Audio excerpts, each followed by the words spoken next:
जय बद्री केदारनाथ दोस्तों। बहुत बहुत स्वागत है आप लोगों का मेरे एक और YouTube वीडियो पे। तो दोस्तों, जैसा कि आप जानते ही हैं कि आज हो चुकी है 6 दिसंबर और 5 दिसंबर तक के मेरे म्यूचुअल फंड पोर्टफोलियो अपडेट हो चुके हैं। तो दोनों ही पोर्टफोलियो में आपको एक बार करके दिखाता हूं। तो सबसे पहले हम आते हैं अपने ग्रो ऐप के म्यूचुअल फंड पोर्टफोलियो पे।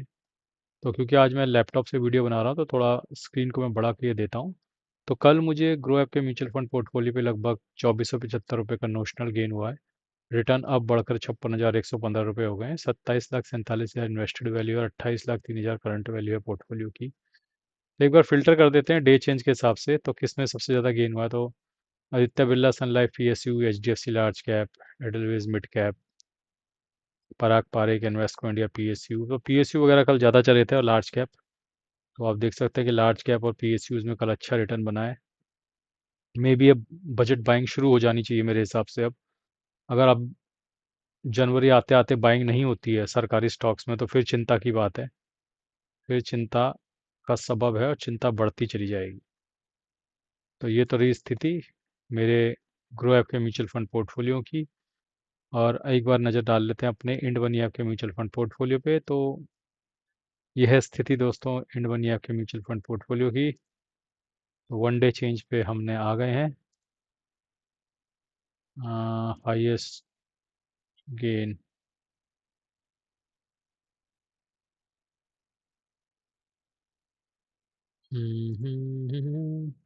तो आप देख सकते हैं इन्वेस्टको इंडिया मिड कैप ने कल नुकसान दिया है। एचडीएफसी मिड कैप ने 0.19% का गेन दिया। एडलवेज मिड कैप ने 0.48, आईसीआईसी लार्ज कैप ने 0.43, बंधन लार्ज एंड मिड ने 0.07, 0.35 निपॉन ने, Invesco India large and mid ने 0.06, Nippon India mid mid cap ने 0.32, Parag Parikh 4.5, 0.45, Kotak mid cap 0.18, 0.27 Motilal. Edelweiss small cap ने नेगेटिव रिटर्न दिए हैं। आप देख सकते हैं JM flexi cap 0.12 positive. SBI small cap, bank of India small cap में काफ़ी गिरावट भी होगी और एचएसबीसी स्मॉल कैप में भी। जियो ब्लैक रॉक फ्लेक्सी कैप ने कल पॉजिटिव रिटर्न दिया है और कोटक स्मॉल कैप में भी काफ़ी गिरावट हुई है। टाटा स्मॉल कैप में अगेन काफ़ी गिरावट हुई है 0.69 की। तो दोस्तों ये तो थी स्थिति मेरे इंड मनी ऐप के म्यूचुअल फंड पोर्टफोलियो की। अब आपको थोड़ा इस पॉइंट ऑफ व्यू से भी दिखा देते हैं कि किस में कितना गेन है, कितना कितना लॉस है। तो आप देख सकते हैं कि ये मैंने बड़े से छोटा कर दिया। तो सबसे ज़्यादा गेन है इन्वेस्टको इंडिया मिड कैप में 10.25% का, फिर 10.25% H D F C mid cap, Edelweiss mid cap 9%, ICICI large cap लगभग 9% पहुंच गया, Bandhan large and mid cap 8.25%, Nippon India large cap 8.5%, Invesco large and mids. तो लार्ज ही लीड कर रहा है इस वक्त, ऐसा साफ देखने मिल रहा है। मिड कैप में कुछ मिड कैप के स्टॉक अच्छा चले, इन्वेस्को और एच डी एफ सी, एडलवेज, ये तीन ने आउट परफॉर्म किया है। तो ये मेहनत से ऊपर आए हैं, लेकिन उसके बाद आप देखोगे तो लार्ज कैप ही लीड कर रहा है। पराग पारिक ने भी 6.5 पौने 7 दे रखा है, कोटक मिड कैप भी 6.5 है। ये धीरे धीरे करके सब पॉजिटिव में है, लेकिन आखिरी में एक चिंताजनक बात है टाटा स्मॉल कैप जो 4% नेगेटिव में चला गया है। ये बड़ी चिंता की बात होती जा रही है कि ये डीप होती जाती है गिरावट, इसमें गिरा और गहरा गिरता जा रहा है। लेकिन मेरी एसआईपी अभी भी इसमें लगातार जारी है। तो दोस्तों आज जैसा कि आपको टाइटल से पता चल रहा होगा कि आज मैं थोड़ा मोटिवेशन भी देने वाला हूँ। और क्योंकि लोगों की चिंताएं फिर से बहुत बढ़ने लग गई हैं, और जब लोगों की चिंताएं बहुत ज़्यादा बढ़ जाती हैं तो फिर मुझे थोड़ा बहुत लोगों को समझाना पड़ता है अपने तजुर्बे और एक्सपीरियंस के हिसाब से। और जैसा कि आप लोगों को पता है कि मैं एमफी और सेबी रजिस्टर्ड फाइनेंशियल एडवाइज़र तो हूँ नहीं, तो आप ज़रूरी नहीं है कि मेरी बात को माने या ना माने, वो आपकी इच्छा है। लेकिन मैं कुछ चीज़ें आपको चार्ट पे दिखाना चाहता हूँ कि ऐसा बहुत समय आते हैं, यू नो, आपके शेयर बाजार जर्नी में, जब आप डिमोटिवेट फील करते हैं, जब आपको ऐसा लगता है कि मार्केट में कुछ भी नहीं हो रहा, जब आपको ऐसा लगता है कि यार हम गलत जगह फंस गए, जब आपको ऐसा लगता है यार मैं क्यों यहाँ आया, मुझे एफडी करानी चाहिए थी, जब आपको ऐसा लगता है कि मेरे ही साथ ऐसा क्यों होता है, जब आपको ऐसा लगता है कि मैं ही मनहूस हूँ, जब आपको ऐसा लगता है कि मुझे कुछ नहीं आता है इसीलिए मेरा नुकसान हो रहा है, जब आपको बहुत सारे नेगेटिव थॉट्स, बहुत सारी चीज़ें आपके दिमाग में आती हैं जो आपको स्ट्रेस देती हैं, डिप्रेशन देती हैं, तो एक सेल्फ डाउट हमेशा क्रिएट होता है। ठीक है, तो उस सेल्फ डाउट से पार पाने का एक ही तरीका है कि हमेशा निफ्टी के चार्ट को देखा करो। ठीक है, ये मैंने निफ्टी का चार्ट खोल दिया है, लगभग 1999 से यहाँ पे दिख रहा है। और दोस्तों एक बात ध्यान रखना कि निफ्टी की जर्नी या म्यूचुअल फंड की जर्नी में ऐसे, of course your mutual funds are directly connected to the Nifty and market Nifty 500। तो इस जर्नी में बहुत बार ऐसा समय आता है जब आपके रिटर्न नहीं बनते, जब सेल्फ डाउट क्रिएट होता है। तो आपको केवल एक चीज याद रखनी चाहिए, सेल्फ डिसिप्लिन। डिसिप्लिन से अपनी इन्वेस्टमेंट करते रहो और धीरे धीरे अपनी एसआईपी लगाते रहो, या जो भी आप तरीका है आपकी इन्वेस्टमेंट का, और धीरे धीरे आगे बढ़ते रहो। फ्रस्ट्रेट होने से और एक इन्वेस्टमेंट ऑप्शन ऑप्शन से दूसरे इन्वेस्टमेंट ऑप्शंस में जंप करने में बहुत ज़्यादा समझदारी नहीं है। मैं मानता हूँ कि सेल्फ डाउट क्रिएट होते हैं, लेकिन अगर आपने कोई अच्छा म्यूचुअल फंड ले रखा है तो आप बने रहिए। देर सवेर उसमें गिरावट बंद होगी और बढ़ोतरी का दौर भी शुरू होगा।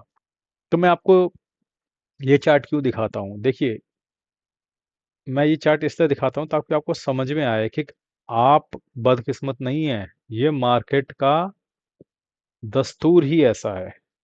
अब देखिए निफ्टी लगभग 2007 दिसंबर में आप देखिए कहाँ पे थी, ठीक है, और कब तक देखिएगा नेगेटिव ही रहता है, लगभग यहाँ तक। तो आप देख सकते हैं कि 2007 दिसंबर से 2013 सितंबर तक निफ्टी ने नेगेटिव रिटर्न दिया था, मतलब कोई भी रिटर्न नहीं है। तो ये एक बहुत लंबा पीरियड है दोस्तों। अब आप देखिए ये 2007 दिसंबर से सितंबर, ऑलमोस्ट 1 2 3 4 5 6 साल का पीरियड है लगभग ये, ऑलमोस्ट 5.5 6 साल का पीरियड। तो धैर्य तो देखिए दोस्तों, यहाँ पे अच्छे अच्छों का टूट गया होगा जब 5.5 6 साल तक आपका रिटर्न नहीं बना। लेकिन जो यहाँ तक टिका रहा उसके बाद उसने ग्रोथ भी देखी। उसके बाद निफ्टी ने लगातार तेजी बनाई और ऊपर की तरफ जाता गया साल दर साल। तो फिर ये साल लीन थे, ये 5 6 साल लीन थे, तो फिर उसके आगे वाले साल जो थे वो देखो पूरे फुल ग्रोथ वाले थे जब तक कोविड नहीं आया। तो जितना लंबा लीन पीरियड आता है उसके बाद उतने ही अच्छे रिटर्न वाले साल आते हैं, ठीक है। और आपने तो शायद अभी 1 1.5 साल ही देखा है ऐसा, इतिहास में तो मैंने आपको ऐसे एग्जाम्पल दिखा रहा हूँ कि 5.5 6 6 साल तक कोई रिटर्न नहीं बना, ठीक है। ये देखो, आपके सामने स्क्रीन पे देखो, आपको दिखा रहा हूँ 5.5 6 साल तक कोई रिटर्न नहीं बना। तो आपको ये बात समझनी होगी कि यही मार्केट का दस्तूर है, यहाँ पर ट्रैपिंग होती है।